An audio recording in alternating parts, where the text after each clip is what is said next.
英語聞き流しリスニング、英語テキストと MP3 音声ダウンロードはホームページからご利用いただけます。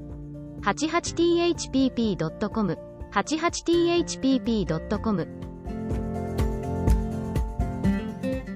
Little Red Riding Hood.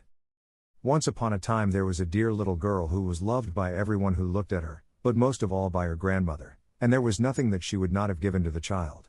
Once she gave her a little cap of red velvet, which suited her so well that she would never wear anything else, so she was always called Little Redcap. One day her mother said to her, "Come, Little Redcap, here is a piece of cake and a bottle of wine, take them to your grandmother, she is ill and weak, and they will do her good. Set out before it gets hot, and when you are going, walk nicely and quietly and do not run off the path, or you may fall and break the bottle, and then your grandmother will get nothing, and when you go into her room, don't forget to say, 'Good morning,' and don't peep into every corner before you do it." "I will take great care," said Little Redcap to her mother, and gave her hand on it. The grandmother lived out in the wood, half a league from the village, and just as Little Redcap entered the wood, a wolf met her. Redcap did not know what a wicked creature he was, and was not at all afraid of him. "Good day, Little Redcap," said he. "Thank you kindly, wolf." "Whither away so early, Little Redcap?" "To my grandmother's." "What have you got in your apron?" "Cake and wine. Yesterday was baking day, so poor sick grandmother is to have something good, to make her stronger."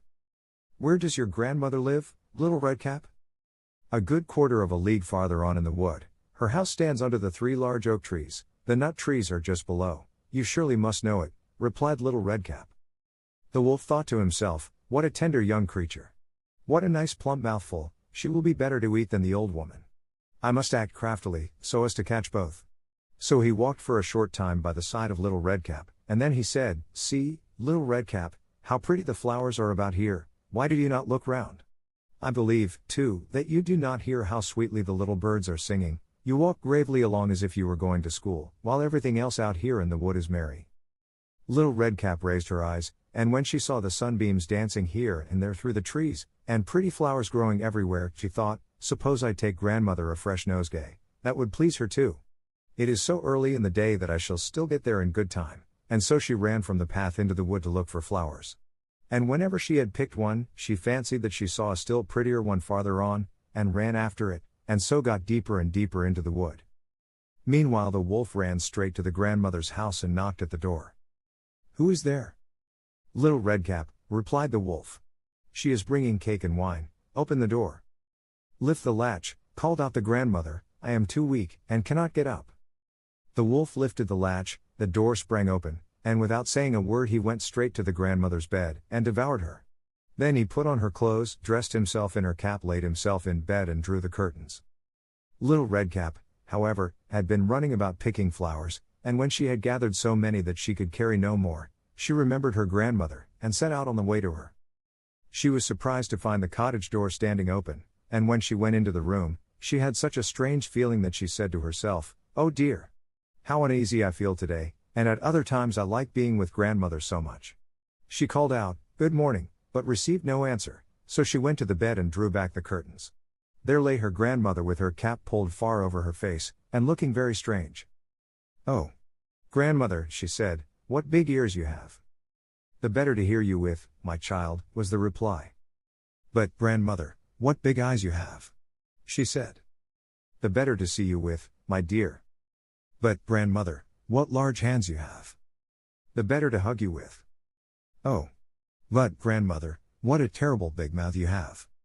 "The better to eat you with." And scarcely had the wolf said this, then with one bound he was out of bed and swallowed up Redcap. When the wolf had appeased his appetite, he lay down again in the bed, fell asleep and began to snore very loud. The huntsman was just passing the house, and thought to himself, "How the old woman is snoring. I must just see if she wants anything." So he went into the room, and when he came to the bed, he saw that the wolf was lying in it. "Do I find you here, you old sinner?" said he. "I have long sought you." Then just as he was going to fire at him, it occurred to him that the wolf might have devoured the grandmother, and that she might still be saved, so he did not fire, but took a pair of scissors, and began to cut open the stomach of the sleeping wolf. When he had made 2 snips, he saw the Little Redcap shining, and then he made 2 snips more, and the little girl sprang out, crying, "Ah, how frightened I have been." How dark it was inside the wolf, And after that the aged grandmother came out alive also, but scarcely able to breathe. Redcap, however, quickly fetched great stones with which they filled the wolf's belly, and when he awoke, he wanted to run away, but the stones were so heavy that he collapsed at once and fell dead.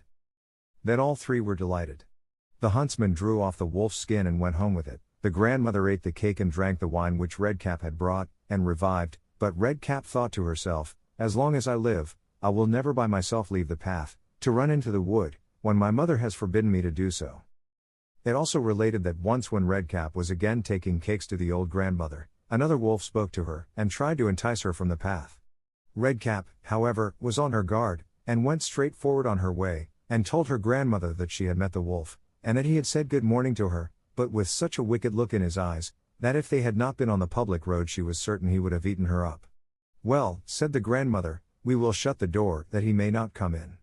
Soon afterwards the wolf knocked, and cried, "Open the door, grandmother, I am little Redcap, and am bringing you some cakes."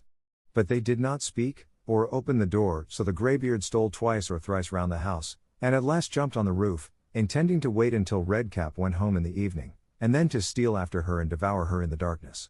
But the grandmother saw what was in his thoughts.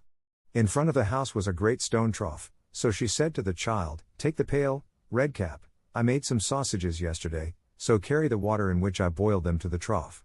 Redcap carried until the great trough was quite full. Then the smell of the sausages reached the wolf, and he sniffed and peeped down, and at last stretched out his neck so far that he could no longer keep his footing and began to slip, and slipped down from the roof straight into the great trough, and was drowned. But Redcap went joyously home, and no one ever did anything to harm her again.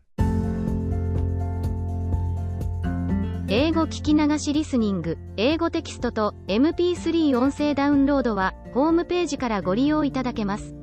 88thpp.com、88thpp.com